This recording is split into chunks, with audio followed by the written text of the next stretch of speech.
నమస్కారం డాక్టర్ గారు. నమస్కారం గీతాంజలి. సార్, ఎప్పుడు ఏదో ఒక కంప్లైంట్ వీటి గురించి మాట్లాడదాం. సేమ్ అలాగే మాట్లాడదాం. అయితే ఇవాళ మాట్లాడబోయేది షోల్డర్ పెయిన్. ఎంతగా అంటే భుజాల నొప్పి, ఇలా కూడా చేయెత్తలేకపోతున్నాం. అలా అని పెద్ద పనులు ఏమైనా చేసామా అంటే కాదు. ఇది చాలా మంది హౌస్ వైఫ్లు చెప్పిన మాట. రోజు చేసుకునే పనులే, వంట చేయటం, బట్టలు ఉతకటం, ఏమన్నా పండగలు వస్తే బూజు దులపటం, ఇలా ఇవన్నీ చేసాము. ఏం జరిగిందో తెలీదు. అవన్నీ ఆ రోజు చేసినంత వరకు 2-3 రోజుల వరకు బానే ఉంది. 4వ రోజు నుంచి నొప్పి స్టార్ట్ అయింది. ఇదేమైనా సివియర్ అవుతుందా? ఎందుకు ఇంతలా వచ్చింది? ఈ చిన్న పనికి ఎంత నొప్పి వచ్చేస్తుందా? ఏం చేయాలి? ఇవి చాలా మంది క్వశ్చన్స్.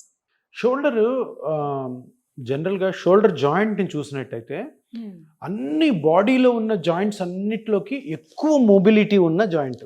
చూడండి, ఇదంతా తిప్పొచ్చు. ఇప్పుడు ఈ జాయింట్ ఉంది చూడండి, ఇంతే.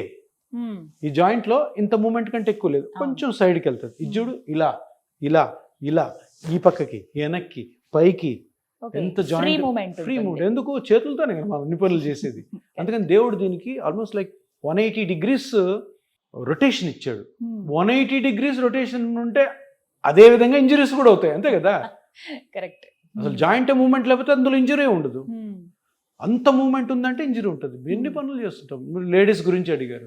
వంట, పైనుంచి ఏమైనా తీయడం, బట్టలు ఆరేయడం, ఓకే, సిలిండర్లు ఎత్తడం, కుక్కర్ ఎత్తడం, ఇటు తిప్పడం, అన్నిటికీ ఇది యూజ్ అవుతుంది. అంటే అందరిలో వస్తుందా? రాదు, కొంతమందిలో వస్తుంది. అంటే అది మన బాడీలో, మన మజిల్స్ లో ఉన్న స్ట్రెంగ్త్ ని బట్టి ఉంటుంది. షోల్డర్ జాయింట్ ఒక సాసర్ లాగా ఒకటి ఉంటుంది బోను, ఒకటి కప్ లా ఉంటుంది. కప్ అండ్ బాల్ అంటారు, బాల్ అండ్ సాకెట్ అంటారు. ఇది బాల్, ఇది సాకెట్. ఇక్కడ చూడండి, ఇది బాల్, ఇది సాకెట్. సో దీని చుట్టూ ఇప్పుడు ఈ రెండు బోన్స్ మధ్యలో జాయింట్ ఉంది కాబట్టి చుట్టూ మజిల్స్ ఉంటాయి. షోల్డర్ లో మీకు నొప్పి వచ్చిందంటే షోల్డర్ పెయిన్ ని కనుక్కోవడం చాలా ఈజీ. ఎందుకు? 2 బోన్స్ ఉన్నాయి, బాల్, సాసర్. దీని చుట్టూ మజిల్స్, ముందు 2 మజిల్స్, పైన ఒక మజిల్, వెనకాల 2 మజిల్స్. సింపుల్, ఇంకేముండవు, ఇంతే ఉండేది.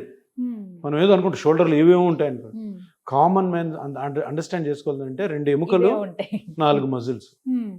వీటిల్లోనే ప్రాబ్లం వస్తుంది. నొప్పి వచ్చిందంటే ఒక 10 రోజుల్లో వచ్చి నొప్పి తగ్గిపోయిందంటే భయపడకండి, వదిలేయండి.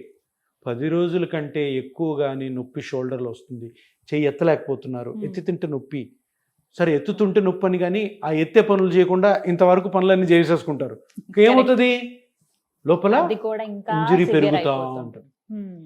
సో షోల్డర్లో ఈ 4 మజిల్స్లో ఏ దానికైనా కానీ చిన్న ఇంజరీ జరిగినా, మనమే చేసే యాక్టివిటీస్లో లేదా కింద పడినా కానీ అది అరిగి, అది దెబ్బతిని, దాని తర్వాత షోల్డర్ మూమెంట్ మనం ఎత్తలేం కదా. చూడండి, పైన ఎత్తుతుంటే నొప్పి వస్తుంది, పైన పని మనం ఈ చేత్తు చేస్తాం, ఈ చేంజ్ చేయడం. అప్పుడేమొద్ది, షోల్డర్ జాయింట్ కూడా అరిగిపోతుంది. జాయింట్ గ్యాప్ ఉంది, జాయింట్ కూడా అరిగిపోతుంది. సో ఇదంతా సైకిల్ అనమాట.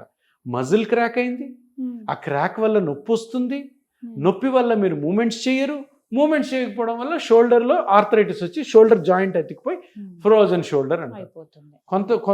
ఇంతవరకు ఎత్తేవాళ్ళు కొన్ని రోజులకి ఇంత, కొన్ని రోజులకి ఇంత, కొన్ని రోజులకి మొత్తం. ఇది ఫ్రోజన్. ఓకే సార్, ఎంగేజ్ లో ఉన్న వాళ్ళకి వస్తుంది సార్. ఎందుకు అంటే సిస్టమ్ దగ్గర వర్క్ చేసుకునే వాళ్ళు అంటే అంతే, ఇట్లా చేతులు పైకెత్తి ఏం చేస్తారు, జస్ట్ ఇలా ఇలా ఇలా చేస్తూ ఉంటారు వర్క్ అనేది. వాళ్ళల్లో చూస్తాము, కొన్ని ఎక్సర్సైజెస్ చేసే వాళ్ళలో చూస్తాం. అంటే ఇవి తాత్కాలికమైన, అవి శాశ్వతంగా ఉండిపోతాయా? తాత్కాలికము మొదటలో, తర్వాత శాశ్వతంగా అవుతాయి. ఎందుకు? నువ్వు ఆ నొప్పి జరిగినప్పుడు ఫస్ట్ ఆఫ్ ఆల్ కారణం కనుక్కోవాలి, తర్వాత లోపల ఏముందో చూసుకోవాలి, దాన్ని ట్రీట్ చేసుకోవాలి, అది మళ్ళీ రాకుండా చూసుకోవాలి. ఈ 4 జరగలేదనుకో, ఏదో కొన్ని రోజులు తగ్గినట్టు తగ్గుతుంది, టాబ్లెట్లో ఆయింట్మెంటు లేని మసాజులు చేయించుకుంటూ తగ్గినట్టు తగ్గుతుంది, లోపల డ్యామేజ్ పెరుగుతుంది. తర్వాత అది రివర్సిబుల్ డ్యామేజ్ కాస్త ఇర్రివర్సిబుల్ డ్యామేజ్ అయిపోతుంది. మళ్ళీ తర్వాత నువ్వు ఏం చేయలేవు, పెద్ద ఆపరేషన్ పోవాలి. మాకు తెలిసిన వాళ్ళకి మీ సజెషన్ చెప్పండి సార్. ఇలాగే షోల్డర్ పెయిన్ చాలా వస్తుందని అన్నారు. ఇప్పుడు 10 రోజులు దాటిపోయింది, దగ్గర 15 రోజులు అయినట్టుంది, తగ్గట్లేదు ఎంతకైనా సరే. చూస్తే ఒక్కసారి డాక్టర్ దగ్గరికి వెళ్ళగానే ఇది ఇంకా సర్జరీ చేయాల్సిందే, చాలా ఘోరంగా ఉంది పరిస్థితి అని అన్నారు. సో అంటే స్టేజ్ బట్టి చెప్పేస్తారా? ఎలా చెప్తారు? ఇప్పుడు వాళ్ళకి సర్జరీ అవసరం లేదు, మీరు చేసేటువంటి ఈ థెరపీయే సరిపోతుందా? షోల్డర్లో పెయిన్ వస్తే మన ఎపియాన్లో ఒక డైనమిక్ మస్కులోస్కెలిటల్ అల్ట్రాసౌండ్ స్కాన్ అని ఉంది. స్కాన్. మన ఎంఆర్ఐలు ఏం అవసరం లేదు, అది చాలు. దాంట్లో షోల్డర్ జాయింట్లో ప్రాబ్లం ఉందా? నేను 4 మజిల్స్ చెప్పాను కదా, దాంట్లో రొటేటరీ కఫ్ అంటాం ఈ 4 మజిల్స్ని కప్పి. దీంట్లో ముఖ్యమైనది సుప్రాస్పైనేటస్ టేర్ అంటారు. సుప్రాస్పైనేటస్ అనే మజిల్ క్రాక్ అన్న అవ్వచ్చు, కట్ అన్న అవ్వచ్చు, చిన్న చిన్నగా అది పోయి బోన్ దగ్గర అతుక్కుంటుంది చూడండి, అక్కడ కూడా కొంచెం డ్యామేజ్ అయి ఉండొచ్చు. 90% షోల్డర్ పెయిన్స్ దీనివల్ల వస్తాయి. అది ఈ మజిల్ ఇక్కడ కనపడుతుంది కదా, ఇది ఇలా వచ్చి ఈ బోన్ దగ్గర అతుక్కుంటుంది. ఆ అతుక్కున్న దగ్గర కట్ అయింది అనుకోండి, ఇదే 90% షోల్డర్ పెయిన్. దీన్ని సుప్రాస్పైనేటస్ టేర్ అంటారు, సుప్రాస్పైనేటస్ టెండినోసిస్ అని అంటారు. మిగతా 3 మజిల్స్ లో కూడా డ్యామేజ్ అవ్వచ్చు, కానీ ఇది మేజర్. దీన్నే రొటేటరీ కఫ్ ఇంజరీ అంటారు. దీనికి సర్జరీ చేస్తారు, ఆర్థోస్కోపిక్ చేసి దాన్ని కుడతారు. ఇప్పుడు అది అవసరం లేదు. ఎందుకంటే ఇప్పుడు ఏం జరుగుతుంది, అక్కడ ఈ ఏరియాలో చిన్నగా క్రాక్ వచ్చింది, పెయిన్ వస్తుంది. ఆ మజిల్ పని ఏంటి, చేయి పైకెత్తడం. ఇంకా పైకెత్తున్నప్పుడల్లా నొప్పి వస్తుంటుంది. సో ఆ కట్ అయిన మజిల్ని మీ బ్లడ్లోని, ప్లాస్మాలోని ప్లేట్లెట్స్ మీద గ్రోత్ ఫ్యాక్టర్స్ అని ఉంటాయి, అవి తీసుకొచ్చి ఆ కట్ అయిన దగ్గర కరెక్ట్ అదే ప్లేస్లో కానీ చిన్న ఇంజెక్షన్తో వదిలితే కంప్లీట్గా హీల్ అవుతుంది, మళ్ళీ అతుక్కుంటుంది. మరి దాని పనే అది. గ్రోత్ ఫ్యాక్టర్స్ అంటే గ్రో చేస్తాయి. ఆ మజిల్ ఫైబర్స్ ఏవైతే కట్ అయినా వాటిని గ్రో చేస్తాయి. ఇది ఎప్పుడు 30-40 ఇయర్స్ నుంచి ఉంది. దాన్ని నేను తీసుకొచ్చి 2017 స్టార్ట్ చేశాను. 8 years గా ఇది జరుగుతుంది. సో సర్జరీ లేదు, సర్జరీ లేకుండా వేరే treatments are pain killers, physiotherapy ఏమీ అవసరం లేదు. చిన్న ఇంజెక్షన్ తోటి దాన్ని కంప్లీట్ గా హీల్ చేయొచ్చు. మళ్ళీ ఇంకా నొప్పి రాదా సార్? మళ్ళీ రాకుండా జాగ్రత్తలు తీసుకోవాలి. ఎప్పుడైనా చిరిగిపోయిన చొక్కానే ట్రీట్మెంట్ అయిన పార్ట్, అది ఎప్పుడన్నా కానీ జాగ్రత్తగానే ఉండాలి. ఏదైనా చూసుకోండి, ఏదైనా ఫుడ్ రెస్ట్రిక్షన్స్ ఏముండవు. షోల్డర్ కి ఇప్పుడు ఫుడ్ రెస్ట్రిక్షన్స్ ఏం లేవు. ఫుడ్ రెస్ట్రిక్షన్స్ అన్ని మీరు చూడండి, గమనించండి. ఇది ఒక పెద్ద రాంగ్. ఫుడ్ అని మంచిగా నేను చాలాసార్లు చెప్పాను, మీ అమ్మా నాన్న చిన్నప్పటి నుంచి మీకు ఏ ఫుడ్ పెట్టారో అదే తినండి, ఇంకేం లేదు. ఫుడ్ గురించి ఎక్కువ బ్రెయినే పెట్టద్దు, ఏది అలవాటో అది తినండి. ఫుడ్ వల్ల ఏదో సూపర్ హెల్త్ వస్తుంది, ఫుడ్ వల్ల నాకు ఏ జబ్బులు రావు, అట్లా ఏం లేదు. వచ్చే జబ్బుని ఎవ్వడు ఆపలేడు, వచ్చిన తర్వాత దాన్ని తగ్గించుకోవాల్సింది. సార్ మీరు సర్జరీ వద్దు, ఇంజెక్షన్ చాలా అంటున్నారు, ఇక్కడ వరకు ఓకే. మాకు ఇంజెక్షన్ కూడా లేకుండా తగ్గేటువంటి ఉపాయాలు ఏమైనా ఉన్నాయి అంటే? ఇంజెక్షన్ లేకుండా షోల్డర్ వరకు తీసుకుంటే మైన్యూట్ టేర్స్ ఉన్నాయనుకో, చిన్న చిన్న కట్స్, అవి మనం ఎక్సర్సైజ్ తో ట్రై చేయొచ్చు. ఓకే. కానీ నేను ఒకటి చెప్తాను, ఎప్పుడు చూడండి, బాడీలో మీకు ఒక నొప్పి వచ్చింది, ఆ నొప్పికి ఏదో ఒక కారణం లోపల ఉంటేనే బయటికి నొప్పిలా బయటపడుతుంది.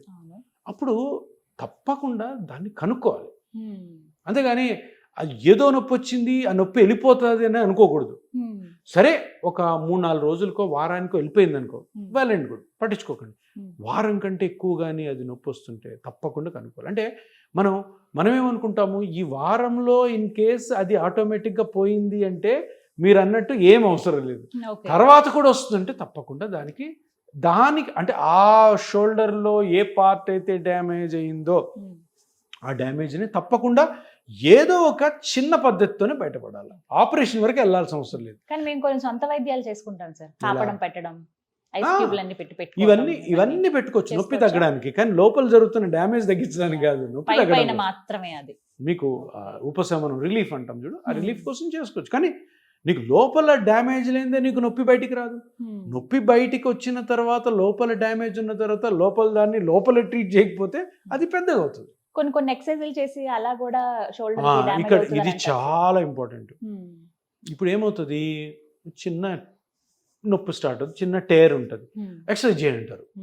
ఆ లోపల కనుక్కోకుండా మీరు ఎప్పుడైతే ఎక్సర్సైజ్ స్టార్ట్ చేస్తారో, ఇప్పుడు మీ చుడిదారు లైట్గా చిరిగింది, దాన్ని పట్టుకు లాగామనుకో మొత్తం పోతుంది పెద్దగా. సో ఇల్లాజికల్ అది. మీకు లోపల డ్యామేజ్ అవుతుంది, షోల్డర్లో డ్యామేజ్ అయిందంటే షోల్డర్ జాయింట్లో ఆర్థరైటిస్ అన్నా ఉండాలా, ఈ 4 మజిల్స్లో ఏదైనా టేర్ ఉండాలా. టేర్ని పట్టుకొని ఇంకా లాగామనుకో సివియర్ అవుతుంది కదా. Not at all, it's not good. అంటే అది ట్రీట్ చేసుకుని తర్వాత స్ట్రెంగ్తనింగ్ చేసుకోవాలి, ఎక్సర్సైజ్ చేసుకోవాలి. అంతేగాని మనకి ఏం తెలియకుండా నాకు షోల్డర్ పెయిన్ వచ్చింది, షోల్డర్ ఎక్సర్సైజ్ చేయని మీరు వెళ్ళినా, ఆ డాక్టర్ గారు ఎక్సర్సైజ్ మీకు చేయించినా మీకే నష్టం. ఓకే తెలుసుకోవాలి, కొంచెం జాగ్రత్తగా ఉండాలి ఈ తెలుసుకోవాలి, విషయంలో. తెలుసుకొని జాగ్రత్త పడాలి. అంటే ఈ ప్లాస్మా థెరపీ వచ్చిన తర్వాత రెవల్యూషన్ ఎట్లా వచ్చిందంటే, ఫస్ట్ ఆఫ్ ఆల్ ప్రతి మనిషి అర్థం చేసుకోవాల్సింది అంటే, అరే నాకు ఎందుకు నొప్పి వస్తుంది కనుక్కోవాలి. నేను ముందు ఒక ఎంఆర్ఐ చేసా, ఎక్స్రే తీసా, లేదంటే స్కానింగ్ చేశాను. ఇది ఈ సమాజంలో ఎప్పుడైతే ఇంత అవేర్నెస్ వస్తుందో ట్రీట్మెంట్ సింపుల్ అయిపోతుంది. మీరు ఎవరు నమ్మాల్సిన అవసరం లేదు, మీది మీరే నమ్ముకోండి, డాక్టర్తో మాట్లాడుకోండి. డాక్టర్ చెప్పింది కరెక్ట్ అయినప్పుడు, సార్ అంత పెద్ద ఆపరేషన్ ఎందుకు సార్, చిన్న ఇంజెక్షన్తో చేసుకోవచ్చు కదా అని అడిగినప్పుడు మీకు మంచి రిజల్ట్ అనేది సలహా దొరుకుతుంది, రిజల్ట్ వస్తుంది. సో ఎపియాన్ లో షోల్డర్ కి సంబంధించి రకరకాల ట్రీట్మెంట్స్ అందుబాటులో ఉన్నాయి. First scanning without operation. Scanning తో స్టార్ట్ చేస్తే ఆపరేషన్ తో పని లేకుండా జస్ట్ ఒక ఇంజెక్షన్ తోనే ట్రీట్మెంట్ అనేది ఉంటుంది.